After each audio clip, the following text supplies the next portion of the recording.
नमस्कार दोस्तों, मैं आरती खत्री आपके पास एक नई सोच के साथ। आज का हमारा नया टॉपिक है विद्या बड़ी या बुद्धि।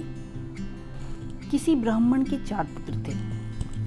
उनमें परस्पर गहरी मित्रता थी। चारों में से 3 शास्त्रों में पारंगत थे, लेकिन उनमें बुद्धि का अभाव था। चौथे ने शास्त्रों का अध्ययन तो नहीं किया था, लेकिन वह बड़ा बुद्धिमान था।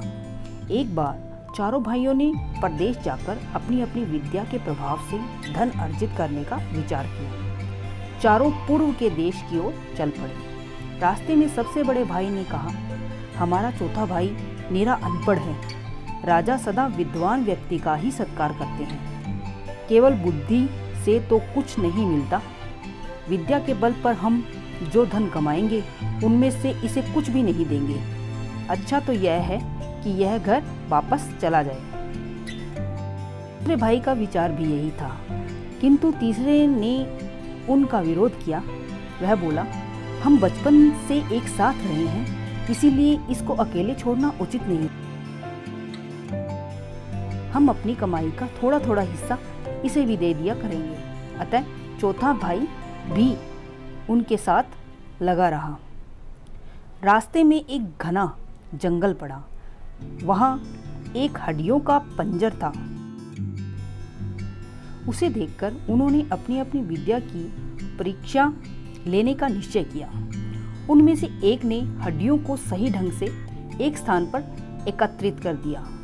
वास्तव में ये हड्डियां एक मरे हुए शेर की थी। दूसरे ने बड़े कौशल से हड्डियों के पंजर पर मांस एवं खाल का आवरण चढ़ा दिया।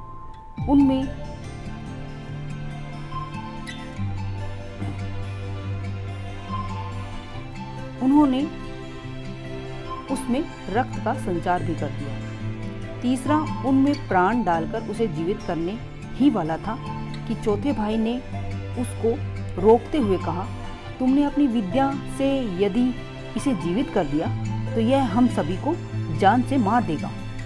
तीसरे भाई ने कहा, तू तो मूर्ख है। मैं अपनी विद्या का प्रयोग अवश्य करूंगा और उसका फल भी देखूंगा। चौथे भाई ने कहा, तो फिर थोड़ी देर रुको, मैं इस पेड़ पर चढ़ जाऊं, तब तुम इस विद्या का चमत्कार दिखाना। यह कहकर चौथा भाई पेड़ पर चढ़ गया।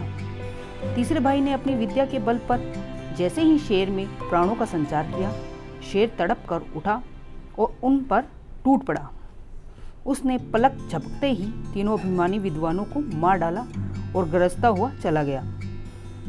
उसके दूर चले जाने पर चौथा भाई पेड़ से उतरकर रोता हुआ घर लौट आया। इसीलिए कहा जाता है कि विद्या से श्रेष्ठ बुद्धि होती है।